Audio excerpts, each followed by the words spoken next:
Hello again, welcome to another game analysis video. This is the full game from the turn analysis video I did a couple of days ago.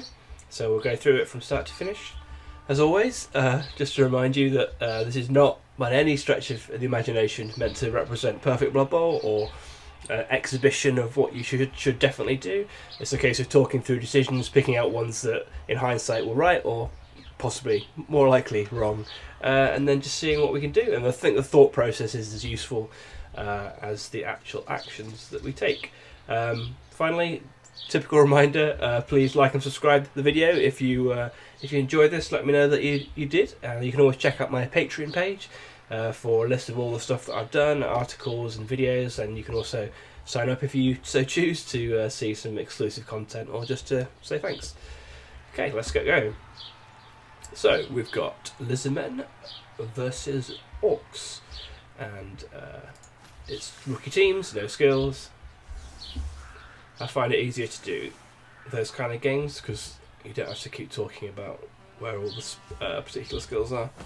So I decided to kick, and luckily it's raining, so that's okay. Just briefly talk through my defensive setup.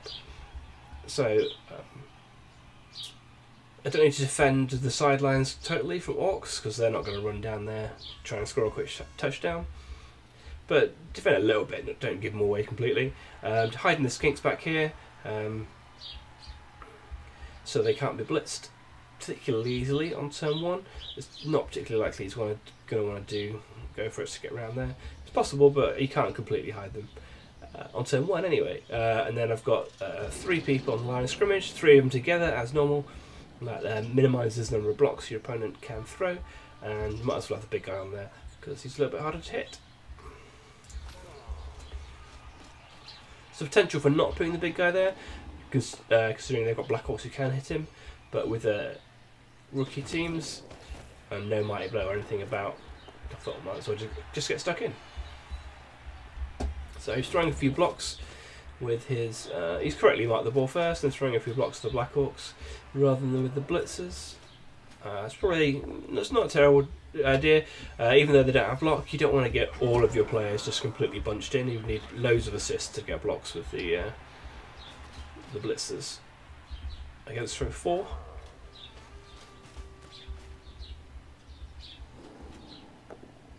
It's good, just covering up before taking too many of the blocks. Fortunately, use that reroll. I don't think I want to use that reroll. It's the last meaningful block of the turn. Ball's safe for next turn, trying to pick it up. So you probably could just let that one fly. I'm not sure about running these guys back here. They're just hanging around, nowhere particular. Okay. Also, not following up to these guys has meant that I've got all of my players free on my turn to move wherever I so choose, which is good. So I've got started this team with 2 rerolls. I've got no block skill, no skills at all. So I'm just gonna not roll too many dice. Don't want to be chasing my skinks down there after the ball when it's raining. So I've just got my team in a reasonable shape and then going for the blitz. Not going to reroll that if it's a both down or a skulls. Luckily I got the pushback, and the pushback at an angle, block at an angle obviously, so that he gets a block if it's just pushes. So I just tidy up these skinks a little bit and just hide them completely so that they can't be blitzed. And so this defence is just a nice static line. You can see I've got, where possible, I've got 2 Saurus or Croxiosaurus next to each other like this.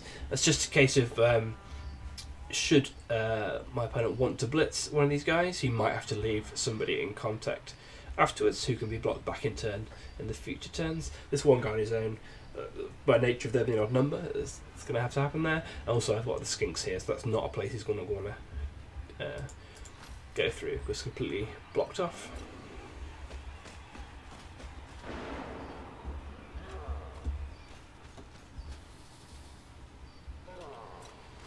This is all good from my opponent, just making sure he moves all his guys before he does any of the dice rolling.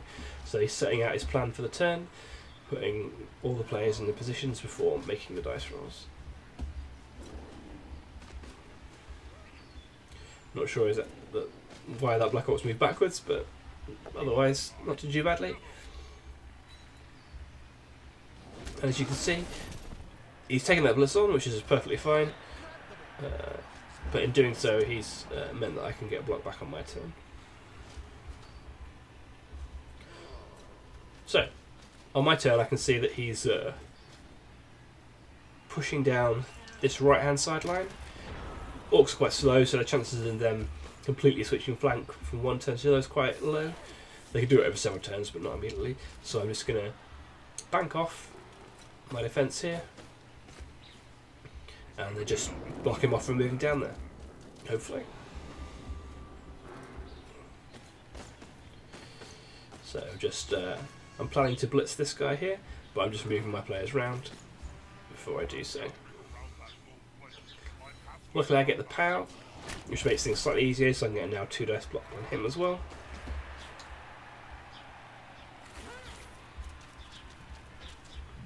Okay, so the position here of this defence, you can see is slightly offset. So these two are 2 further back than these two, and the reason for that, there's a should something go wrong, well, this is the first guy that went in. Should something go wrong, I don't want him pushing back, even if it's a blitz next turn. I don't want him blocking and pushing back this Saurus and then following up next to a skink.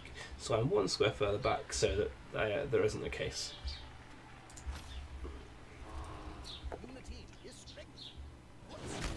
Okay, we've taken them both down, but that's okay. Don't need to use a reroll there. The defence is still solid. And he can't get through to hit a skink because these two are blocking off the route.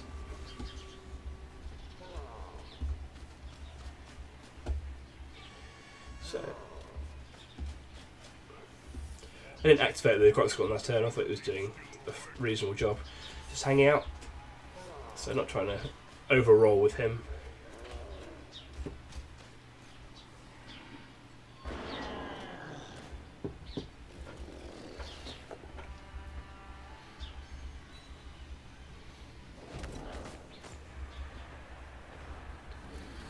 Okay, so the Orcs aren't going anywhere particularly, so I'm just going to try and maximise the blocks where I can, whilst keeping this defence tight so that he can't make a breakaway. So just blocking this guy here, because I've spotted that enables a 2 dice block on this guy against this Black Orc. So that's always a good thing, if you can make your blitz open up a 2 dice block somewhere where there wasn't one before. Doing a good job. So might as well take these 2 dice blocks here. Be rude not to. I decided not to take that one though, because you might think, well, why not hit with a strength 5 guy with Mighty Blow, even though it's against an AV9 player. But in this case, I thought there would be a massive gap if he boneheaded or double skulled, or even both downed here. There's going to be a massive gap for someone potentially to run through, even if it's one guy. It's just going to be a nuisance. So he's happy enough just standing there, holding this flank on his own. It's quite good use of a Croxigor sometimes. Doesn't always have to be proactive. Sometimes he can be, but if he can just hold an area of the pitch on his own, that gives you a numbers advantage elsewhere on the pitch.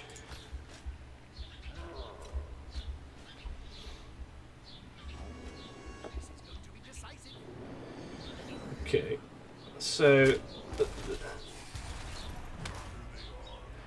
that's good for my opponent, trying to get a Saurus behind the play and out of the action. Unfortunately, it's kind of overcommitting to coming down this way where he's blocked off, but as we can see, that plan is about to work very nicely in his favour. So, starting team no Apo, that's the Saurus dead, that's the team out of action probably. And now we have some problems. It's an extraordinarily good turn from my opponent, dice-wise, and it's left me in a little bit of a pickle. So, 2 armour breaks that turn from the Orcs has put me in a real bad position. If that had been a stun and that had been a stun, that might have been okay. I could have just double banked with these skinks to buy one turn and then get some Saurus back into the action. But everything working perfectly over here has completely isolated these two Saurus. They're now out of the game, basically.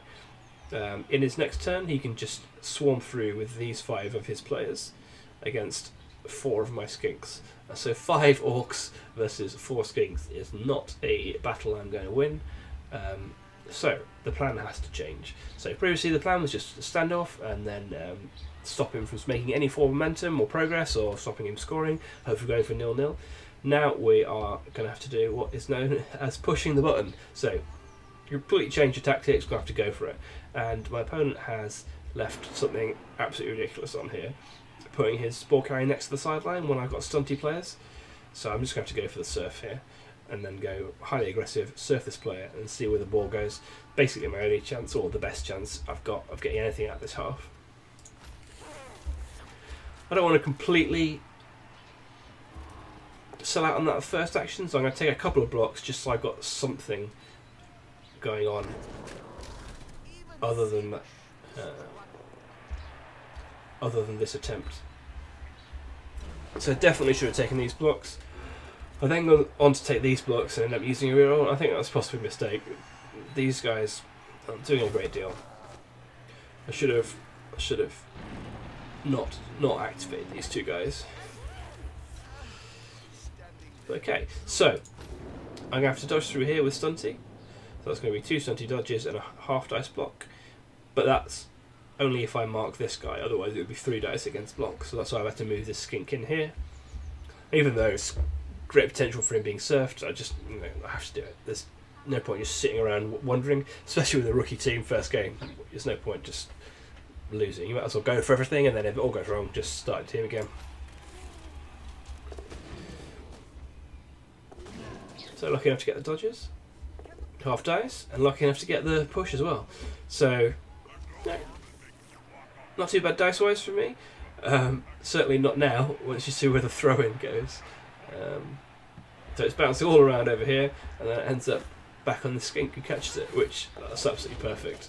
You can't ask for a better outcome than that. And even managed to get another skink dodge to get a little bit of protection on him. So it's a great turn from me, but it was only enabled by this bad positioning on the ball carrier.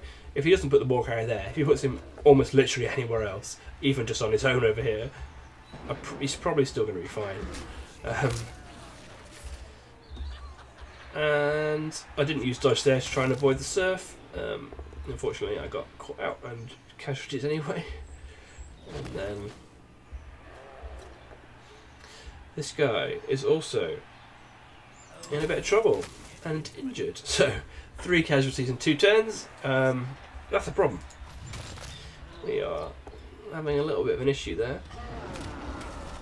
However, this is a classic example of not playing the ball, playing the men or playing the players rather than playing the ball. So what my opponent's done here, he's just tried to kill some skinks. He's not worried about where the ball is, not worried about position, he's just worried about hitting some skinks. So he's used all of these players over here to hit the skinks and just relied on this one guy to knock the ball down. The thing is, even if that ball does go down, I'm sure in a fairly reasonable chance to get him pick it up next turn, or blitz this guy, even if the ball bounces out here and he picks it up. Still in a really good chance of getting the ball back next turn and being in a really good spot. So this is a case where he probably should have tried to free up the blitzer to make the blitz, so he got block skill as well. As it turns out, I haven't. The ball hasn't gone down, and I'm in a great position here, and looking like I could score. The skinks are so fast, if I get away this turn, I'm in a great position. So just trying to free up a path here, so I can dodge out and run the skink away. So here I've just taken the decision to blitz with the Croxicle to free up the skink, or get rid of this guy so that I can then block this guy, and then the skink won't have to make a dodge with the ball. The reason for that is all 1 in 9s, or 8 in 9s to work, 1 in 9s to fail. So 1 in 9 block with him to fail, 1 in 9 dodge as well. In fact, it would have been 2 dodge, that would have been even worse. But the thing is, failing with him is a lot better than failing with the ball carrier. So I'm trying to put the failure, if it comes, on a non-ball carrier player. So I still got the ball.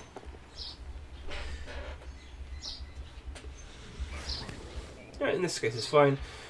Managed to get rid of the ball carrier, and then we can just do a skinky thing and run away. That's the problem with Orcs, they're so slow that this positional mistake of not trying to cover the ball or not running anybody back to cover last turn just put him in a horrible position. And now there's a half decent chance that I can score in 8 turns. Blitzing the crop score there also allowed him to get involved over here and like further mark down these guys. It's a really good example of how you don't always need to cage with the ball. So instead of having worrying about like dodging or forming a traditional cage, I can just mark all the players who could reach me, but I form a wall in between them. And because they're slow and they can't get past me, it's a perfectly reasonable way of defending.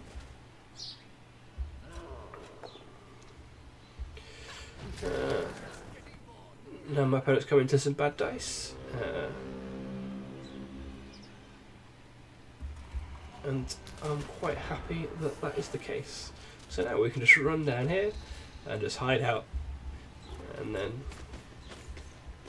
everything should be okay. So if I can blitz this Black Orc, then I'm completely home and dry. Even though it's a push, well, that's absolutely fine. Frit the skink, try and keep the skinks alive for the second half. These guys just hide out here. Just mark this guy who could do potential scoring. Might as well take some blocks, because these Black Orcs aren't going to reach me next turn anyway. And then it's not much of a risk, and there's a positive outcome. Potentially could hurt somebody.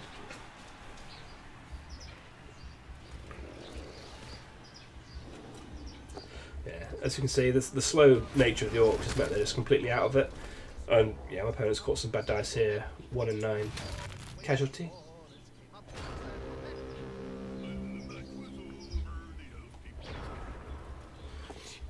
Okay, and so now that I've got 3 players, well, now I've got 8 players left, 3 out, I'm quite happy to camp up here and then take 1-0 at half time. There's no need to put it in early at all. And just continue just taking some free blocks basically. It's not particularly interesting part of the game. Just try and scroll through this.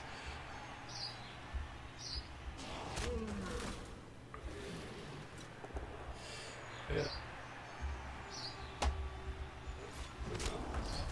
In fact, we'll just click through it because nothing's going to happen. He's not going to reach me. I'm going to score in 8. And okay, here we are. This is the beginning of the second half, 1-0 up. Okay, and so this is the point where, if you've seen my last video, which was just the analysis of a single turn, this is the point where it started. So I talked about the setup and I talked about the first turn of this drive. So we'll go through it briefly, but if you want to see exactly what I'm thinking about this particular time, you can check out that video.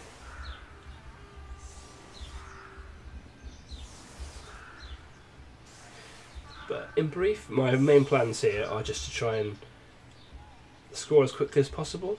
So he's got 10 players, I've got 8. And I'm thinking if I can score quickly, in possibly 3 turns, 2 turns probably going to be pushing it too much. That's going to leave him 6 turns to try and score 2 touchdowns with Orcs. And I've got 8 players left, so I can hopefully slow him down. Like even a deep kick on the first drive is probably going to end it. So there's a high chance if I can score quickly, then I can win the game. Very unlikely that I can just grind out an 8-turn drive, 2 players down against Orcs here. So just trying to form a little cage here with these 2 guys at the front after the perfect events.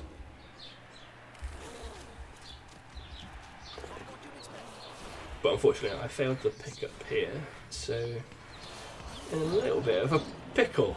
So this is where the turn analysis video ends, and so we carry on from here. So, bad times, ball's on the floor here, it's raining.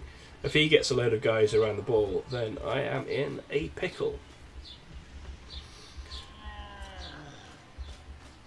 Doing some good things here, just moving his players for rolling dice. Marking up. And this is the right place to blitz as well. You want to get rid of this guy who's in the way and then camp out on the ball. Stun is pretty nasty there, and he's got a guy on the ball. Now, this is where things go wrong for my Orc opponent. Should never ever push that ball back there. The chances, he's only got a couple of players left to move, and the chances of it going here or here, not even landing on the ball on where it has, like, that was my only out really. The way to play that turn is just to camp 5 players next to the ball and make me do the bingo bouncing. Like, obviously I got lucky with catching the ball and it going to him, but that's not, yeah, that was, I don't think, the right decision. It's just giving me an out basically where I had no right to get anywhere. Okay, so because he did that before he committed all of his players, so when you push the player back onto the ball, you want to do it at the start of the turn when you've got as many players as possible to activate. What he's done there is he's done it with 2 or 3 players left. So if he's going to do it at the end of the turn, you do it when you've got 1 player left maybe. These 2 players that he hasn't committed has given me an even greater chance of actually getting out of the pickle that I should be in because of the perfect defense and the failed pickup. So I just run away. Here. Okay, use my last reroll on that, go for it. I only need 1, I wanted to get out of range of this guy here. I can't form a cage, I don't have enough players. But I can screen off with this one skink, and then this guy can't reach him. So that's all I'm trying to do there. Players down, you have to take positive risks, so that's why I'm taking these blocks on. Just trying to be as much of a nuisance as I can be. And all of these guys now out of position, so there's a great chance I can score.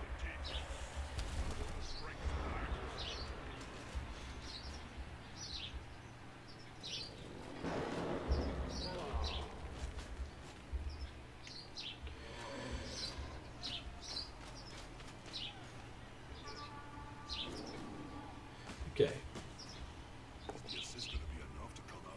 I wasn't actually too sure about what my opponent was doing in this turn as he was doing it, but actually it makes a lot of sense.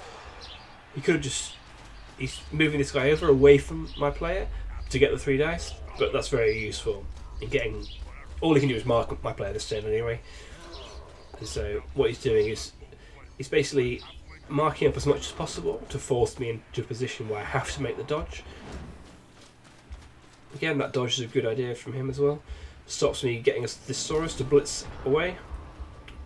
So I have to make a 1 in 9 with the ball carrier, which is, 90% nearly chance of working, but that's still not something you want to rely on. Yeah. And luckily I make it. So 2-0. Thanks to a couple of 5-up catches in the rain. 1 in the first half from the ridiculous crowd throw-in, and 1 here from that bouncing ball. The thing about it is that although I'm obviously extremely lucky to get those catches, both of them occurred from unforced errors, if you want to use tennis slang. So there was no need to do either of the 2 actions that led to the ridiculous events. So that's the kind of thing where you're looking back at your games and you're thinking, oh my god, I was so unlucky. But there was the decision immediately preceding the bad luck, or good luck for me, that could have been easily avoided, which would have prevented the bad luck ever happening. That's the kind of thing that if you can highlight that in your games, then you can hopefully avoid having catastrophic bad luck events like that. So, this is a great kickoff for me. Although it is nice weather, it's not raining anymore, the ball landing there is amazing. I would have taken that all day long. As we said earlier, a deep kickoff, it's going to take him 3 turns to get back to the halfway line, which means him scoring 2 touchdowns now in 6 turns is a huge ask. So we're looking very solid for a win here, probably a 2-1 win. And so I'm just going to try and slow him down as much as possible. It's not really a case of trying to turn him over, get 3-0. I'm thinking everything in my power to try and lose this drive for him to score in 5 or 6 turns, and then I can win the game 2-1. So I'm not at all worried about him scoring overall, but I really want to slow him down for a couple of turns.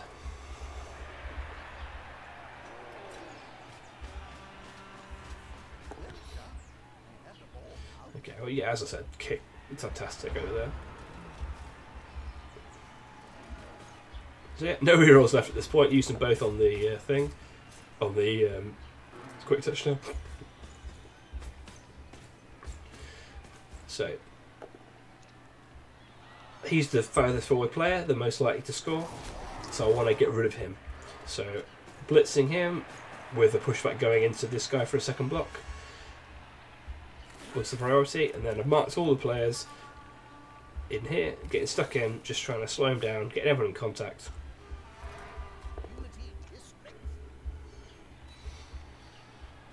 The good thing again about this kickoff is that the player advantage doesn't matter anymore, because he's got 2 players up, but they're both there looking after the ball.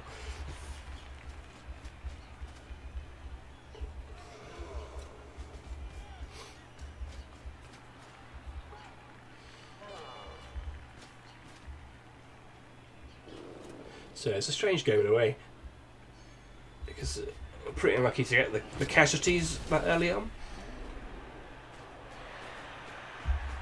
But just a few little things like the catches and the bounces and the deep kick have just let me stay in a game I've got no rights to be in, really.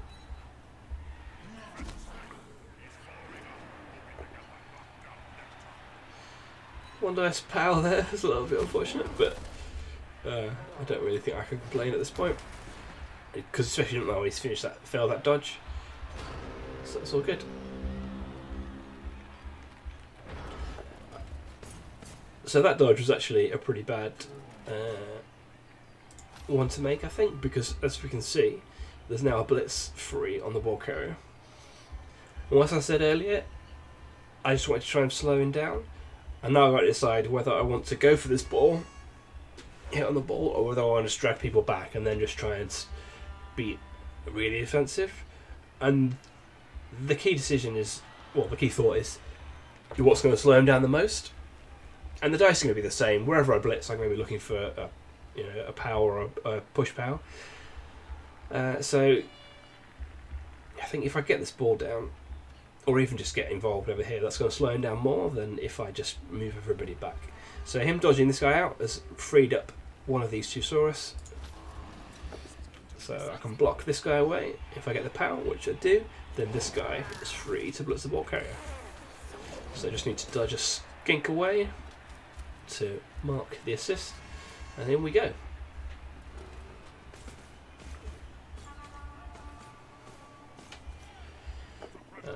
Unfortunately, it's only a push, but it's still definitely would have taken that. Fortunately, that's both down, which has freed up this guy. But that was, again, worth taking. If I could have got this guy down, I could have tagged this Black Orc. It's a 2-for-1 there, which is something you always want to take.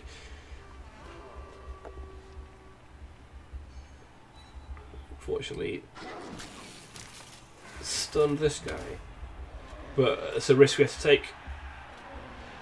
Now that a guy's died, I'm less concerned about keeping all my skinks alive, so it's just a case of trying to win this one game. Following up there, obviously Massive Rick could have had a 2 dice block. Had to rely on a 1 dice slot with the ball carrier, but he has got away with it, so that's fine.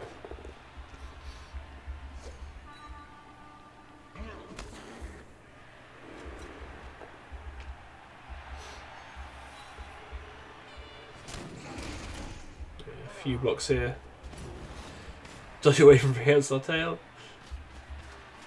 I'm not sure about that. And this, whew, that was a big dice roll. So as you can see here, he's one dice this Saurus here. And that could go horribly wrong. If that goes down, even the one are both down, and this Crosscores was steaming in for a blitz with no go for it. As it is, he's less me anyway. So I'm just going to get some guys up, and we're now at the point where no reels left. A Crosscore's as good as a normal guy, so I could have blitzed the ball carrier with 2 go for it. But I decided that no go for it and just tagging him is as good as that. Well, maybe not as good, but it's certainly a problem.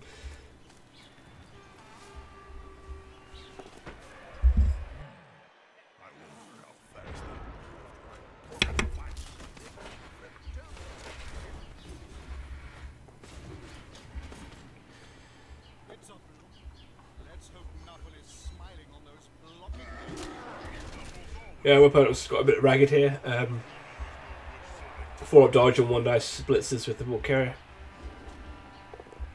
When you're 2 down, you have to take some risks, I guess, so it might just be that.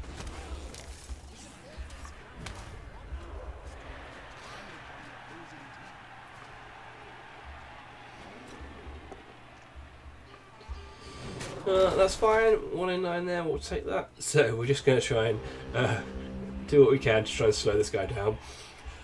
Crosscore's going to go on a rampage. That's the best bet at this point. Tag him up with Prehensile Tail. Cause a nuisance. Okay, so in previous turns, you may have noticed that I was just getting up all the Saurus before I make any actions, or all the players. But in this case, I haven't got these 2 players up, and that's because I decided at the start of the turn that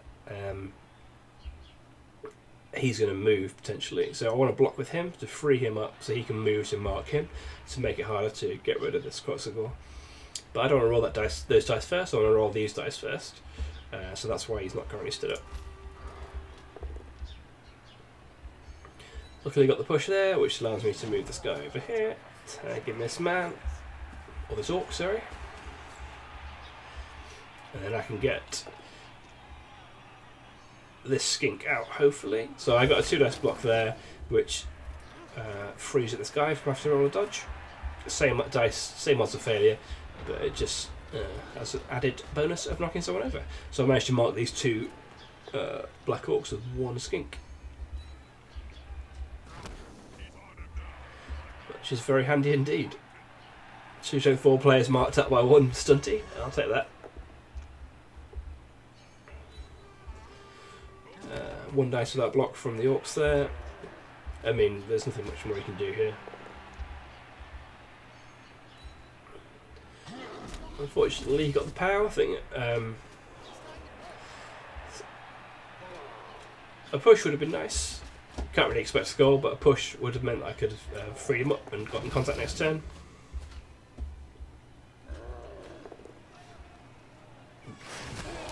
But that's really nice. Little skull there.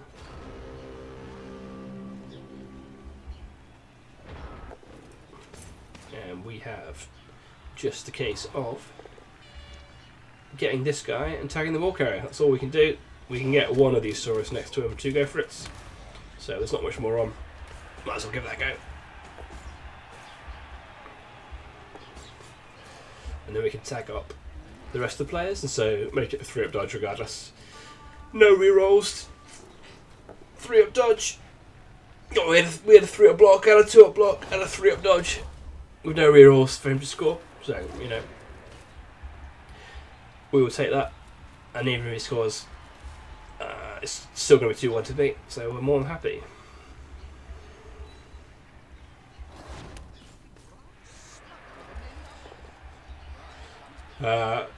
Obviously in a league, I may not do this. I may not tag up this skink with this blitzer and just give him a block on him, but I'm trying to play as effectively as possible, or think about it as more of a tournament style game. and he scores. So, well done to the Orcs.